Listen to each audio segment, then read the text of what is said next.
Mr. Potter and Tabby spilled the beans. Chapter 1. Neighbors. Mr. Potter and his fine cat Tabby lived next door to Mrs. T-Bear and a good dog Zeke. They were all good friends and neighbors. They liked doing things together.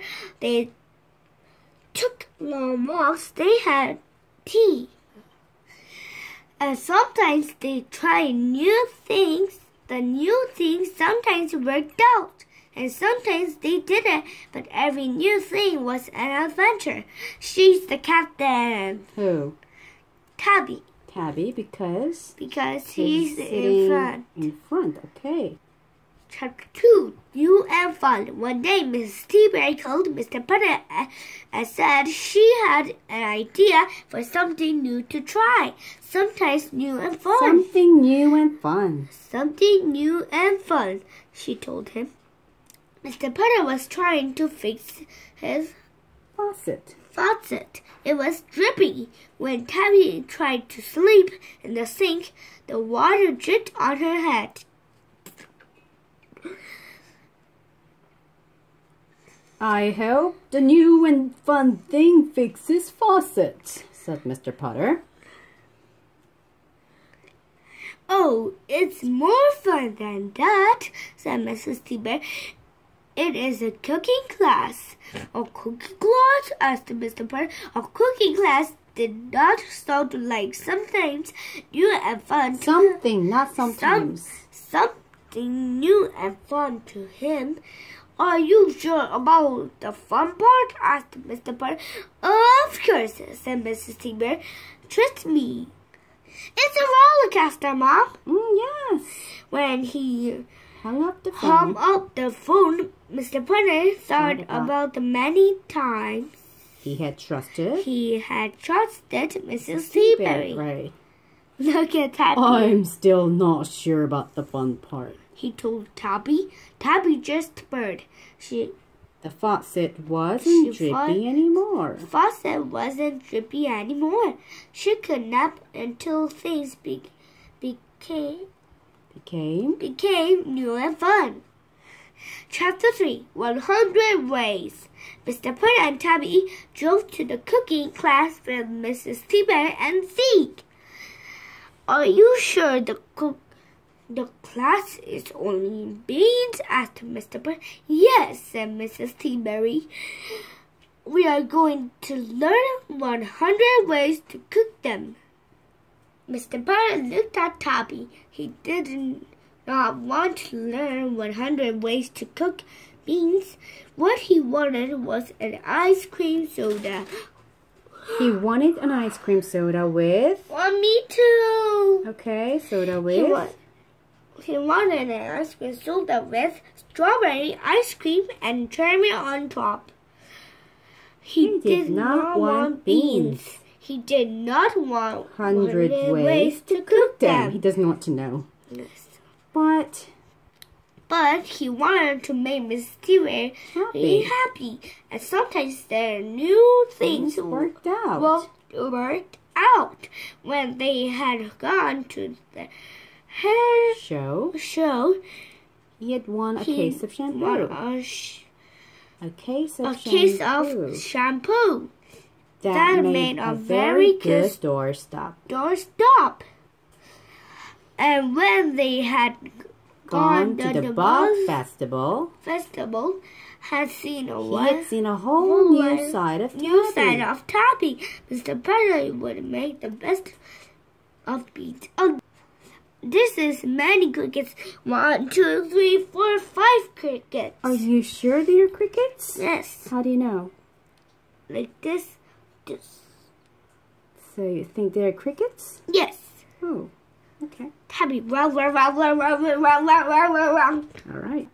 Chapter 4. Beans. The cooking class had many students.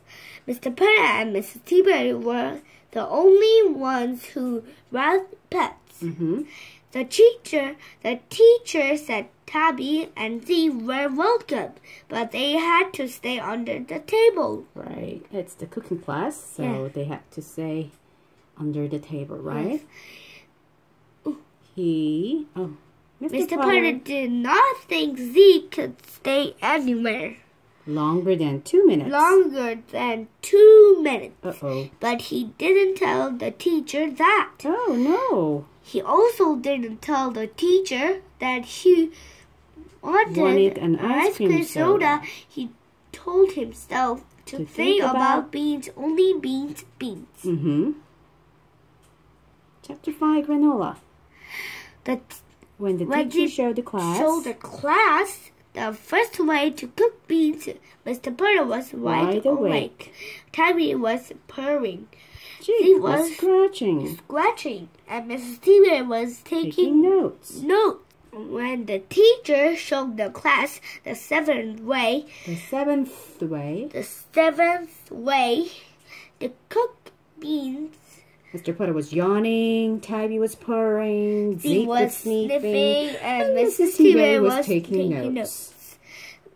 And when the teacher showed the class the 14th way to cook beans, Mr. Potter was snoring. Tabby was snoring. Zeke was chewing on somebody's granola bar. And Mrs. Tabby was still taking notes. Okay. Then the woman who owned the granola bar that Zeke was chewing on decided she needed a snack. She reached under the table to put her hand in her purse. But her hand did not go into her purse. Her hand went into Zeke's sloppy, crunchy, gooey, wet mouth full of granola.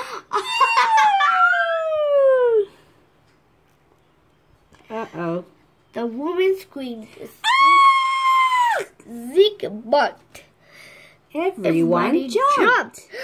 The table tipped. Tipped. And bees started fly. Uh-oh. Chapter 6. Okay, wide awake. It takes a lot of beans to teach class about 100 ways to cook them. And it is amazing where beans can land once they start flying. All of a sudden, Mr. Potter and Tabby were wide awake. Mrs. Tabby had stopped taking notes. She was eating the first and seventh ways to cook beans. And the teacher had fainted. Oh. It looked as if this was going to be one of those new things that didn't quite work out. So, Chapter 7. At the ice cream parlor, Mrs. Tabby helped Mr. Potter pick beans out of his collar. Mr. Potter helped Mrs. Tabby pour beans out of her purse. And Tabby and Zeke helped each other with a banana split. At least I learned 14 ways to cook beans, said Mrs. Tabby, and I learned how to sleep standing up, said Mr. Potter. They both took a sip from their ice cream sodas. They both looked at Tabby and Zeke, and they stayed under the table. Said Mr. Potter. Yes, said Mrs. Tabby. At least. Well, it was still standing. Is that the all? Yes. All right. Okay, thank you. Bye-bye.